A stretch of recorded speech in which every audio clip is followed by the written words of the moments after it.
একই কার্ড খেলা হচ্ছে যে আমার বাবা কি করলেন সেজন্য আমি দায়ী। আমাদের সন্তানদের রক্ষা করার জন্য এসেছি, কারো বাপের প্রয়োজনে আমরা এখানে আসিনি। বাবাকে বলে আসছি আজকে যদি মরে যায় আমার রাষ্ট্র যেন রাজনীতি কেউ না তুলে। প্রয়োজনে শহীদ হবো, কিন্তু সংস্কার করে তবেই করে ফিরবো ইনশাল্লাহ। আমরা নারী শিক্ষার্থীরা কেউ ঘরে বসে থাকবো না, সবাই বের হয়ে আসবে। ন্যাশনাল ঢাকা কলেজ বিশ্ববিদ্যালয় এখন এক হয়ে যাবে। ছড়িয়ে ছড়িয়ে আমাদের মধ্যে ভয় ঢোকানোর চেষ্টা করছে, কিন্তু এটা হবে না, বৃথা যাবে। যদি সব স্টুডেন্ট নাইমা যায়, এইসব ছাত্রলীগ, যুবলীগ, ছাত্রদল আরে পুলিশ কেউ থাকবে না, টিকবে না।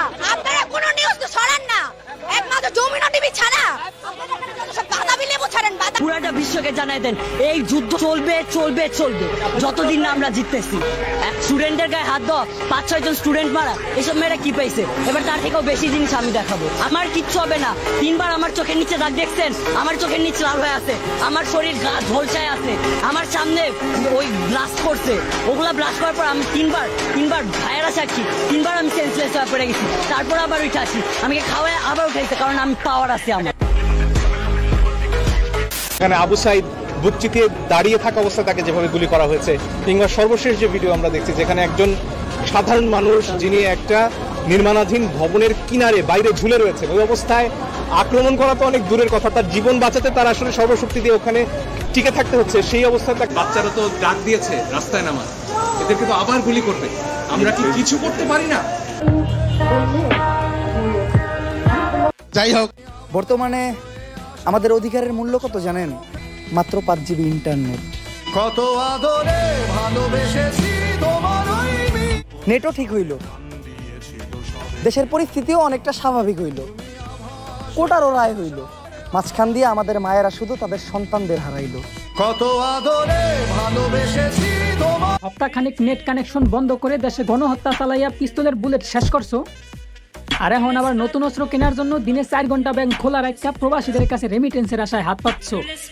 বাহ, খুব সোয়াবের কাম করছো। তো প্রবাসীদের পক্ষ থেকে একটা কথা বলি, শুনে রাখো, তোমরা দিনে 4 ঘন্টা না, যদি মাসে 30 দিনও ব্যাংক খুললা দরজার সামনে বাটি নিয়ে বসে থাকো, রেমিটেন্স কিন্তু পাঠাইতাছি না আমরা।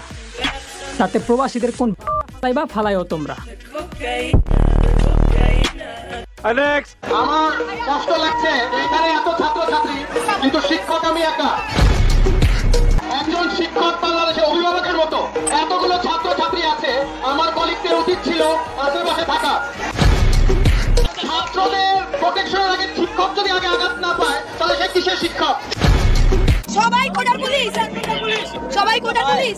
আমি আপনার বিশ্ববিদ্যালয়ে জানতে পারি, এক্সকিউজ মি, আমি আপনার আপনি কি বাবা ঢাকা বিশ্ববিদ্যালয়ে পড়তেন? আপনি ঢাকা বিশ্ববিদ্যালয়ে পড়তেন? ভাই আমার দিকে তাকান, ভাই কত অভিজ্ঞতা আপনার? লজ্জা লাগে না ভাই? ছেলে মেয়েগুলোর দিকে তাকান তো, কোনো লজ্জা লাগে না? কালকে খাইছি ভাই, যাতে মাইন না গায়, বুকের দিকে ধাক্কা না গায়, বুঝেন এগুলা? এই আপনারা কি পরামর্শ দেন?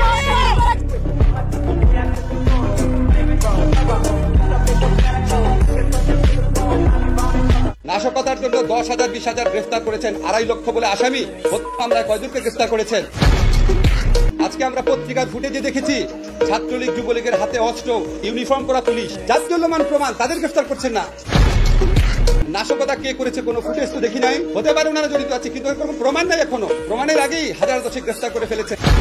আপনারা দয়া করে মিনিমাম একটা মানববন্ধন করেন, অ্যাটলিস্ট নিন্দা জানান, অ্যাটলিস্ট নিন্দা জানালে তো আপনাকে এটা গুলি করবে না।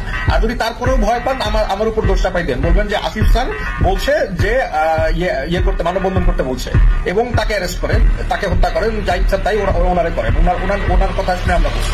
যদি তারপরেও অ্যাটলিস্ট মিনিমাম মানববন্ধনটা যদি করতে না পারেন, তাহলে এটা করা উচিত। আপনাকে স্যালিউট করি, গোটা জাতি আজ আপনাকে স্যালিউট করে। সারা বিশ্বে আজ আপনি আমার কথাই গিয়ে আমাকে প্রশ্ন করে, তোমার গ্যালারিতে কেন এই ছবি? আমার কথা হচ্ছে আজকে আমার দেশে যখন অন্যায় অত্যাচার চলছে, আমার ফোনে কি সেই ছবি থাকবে না? আমার ভাই আবু সাইদকে হত্যা করা হয়েছে, সেই ছবি কি আমার ফোনে থাকবে না? আমি কি সেই অন্যায়ের প্রতিবাদ করবো না? কেন করবো না সেই অন্যায়ের প্রতিবাদ, যেখানে আমার দেশ স্বাধীন?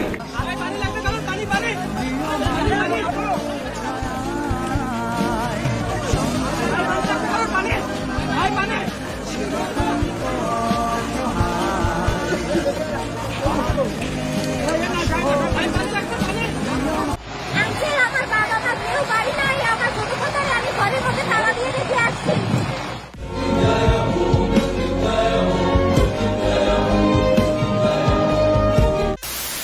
ছাত্র আন্দোলন, কোটা সংস্কার আন্দোলন নিয়ে যে সকল ক্ষয়ক্ষতি হয়েছে, ক্ষয়ক্ষতি কিছুই না। ক্ষয়ক্ষতি কেন কিছু না? এই ক্ষয়ক্ষতি যে সম্পদের ধ্বংস হয়েছে সেগুলো তো জনগণের সম্পদ, ট্যাক্স দিয়েই করা হয়েছে। এগুলো জনগণের সম্পদ, এগুলো হয়তো ভবিষ্যতে আমরাই আবার গড়ে নিব। কিন্তু একটি প্রাণ যেটা আমরা হারিয়েছি, একটি প্রাণও কি আমরা ফেরত পাবো? এই প্রাণ কি ফিরে আসবে? আমাদের মনে রাখতে হবে মুখ্য জিনিসটা কি, প্রাণের মূল্য কিন্তু কোটি কোটি কোটি কোটি কোটি টাকার থেকেও অনেক বেশি।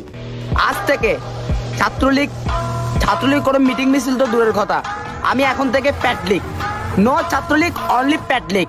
আমার পেটে দরকারে রিক্সা চালায় ভাত খাবো, তারপরে এগুলি করবো না রে ভাই। নো ছাত্রলীগ, নো কিছু।